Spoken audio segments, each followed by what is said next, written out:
How do you deal with hunger when you're on low calories? So currently I experience very little hunger, if hunger at all.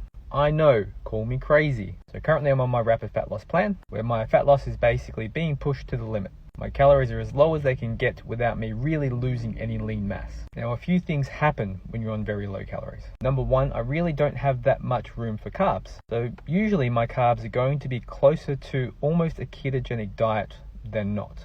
Not that I'm trying to be on a ketogenic diet, it's just more of a side effect of just having very low calories. Most of my food comes from protein. One of the side effects of being on a keto diet, or at least just very low carbs, is you produce ketones.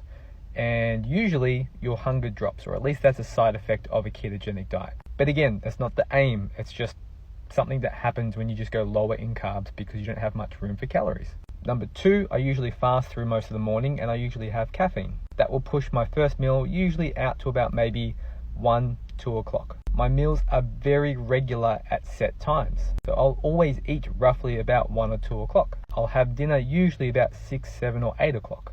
You get used to eating at times that you're used to eating. I'll give you an example. My dog has no idea about time. He has no concept of what time of day it is. But as soon as it hits 3 o'clock, he knows it's dinner time. And he'll come and sit at my feet and be like, "Oi, feed me."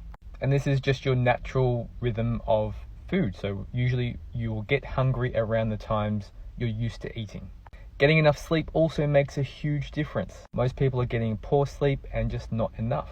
8 hours plus of very good quality sleep makes a massive difference in your hunger. And right now, I don't have a great variety of meals. So for example, I'll eat almost the same thing for lunch every single day. I enjoy it. It's still tasty. It's not like I'm eating it and gagging. It's still an enjoyable lunch. And then my dinners usually only change to maybe 3 different types of dinners per week. I'll usually have some sort of chicken, maybe some veg, some sort of beef, maybe some veg, some sort of fish, maybe some veg. And I'll rotate through that. I really don't get any cravings because I'm not eating highly processed junk food, if any at all. At least in terms of like treats and chocolates and things like that. And science shows us that when we don't eat a food, we lose a craving for it. So there's many different factors that go into hunger, but when in doubt, always aim for more protein and more vegetables. Make sure you get enough sleep, stay hydrated, and just know that dieting is more of a mental game than it is a physical game.